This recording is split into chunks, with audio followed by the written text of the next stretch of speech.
Wanamkoani, Daktari Hussein Mwinyi amefanya mambo makubwa sana. Jengo hili ambalo tumelitembelea leo lipo mkoani. Sekta hii ya usafirishaji kwa kweli inafanya kazi kubwa, na wizara hii ya ujenzi na uchukuzi kwa ujumla kwa kweli inafanya kazi kubwa. Miundombinu yote inayohitajika ndani ya Zanzibar, basi kasi yake ni kubwa sana. Kwa hiyo niwaombe sana wanamkoani wenzangu kuhakikisha kwamba tunaitumia vyema fursa hii. Jengo hili nimelitembelea, nimeona mabadiliko makubwa, yako mambo mengi mazuri na maelekezo nilishayatoa huko nilipokuwa, na namshukuru Mheshimiwa Naibu Waziri ameshayapokea pamoja na mkurugenzi, na hakika yatakwenda kufanyiwa kazi.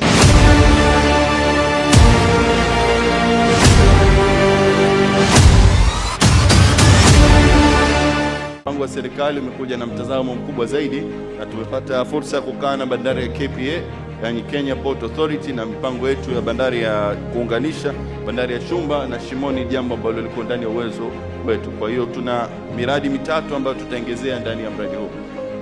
Katika upande wa bandari ya abiria tutakuja na baji kwa ajili ya meli za mwendo kasi. Na maana sasa hivi tutakuwa tuna safari, plani ya serikali ni kufungua safari kutoka Shumba hadi Shimoni Mombasa, lakini Shumba hadi kuelekea Tanga na maeneo mengine yaliyokuwa katika ukingoni mwa bahari. Kwa safari za mwendo kasi kwa mkoa wa Kaskazini Pemba itakuwa ni jambo ambalo liko ndani ya uwezo wetu ndani ya muda mfupi tu. Lakini wakati huo mheshimiwa, tayari tutakuwa tuna gati. Bandari ya Shumba awali haikuwa na mpango wa kuwa na gati kubwa, lakini sasa hivi tunashukuru sana tulipata mashirikiano kutoka Wizara ya Uchumi wa Bluu.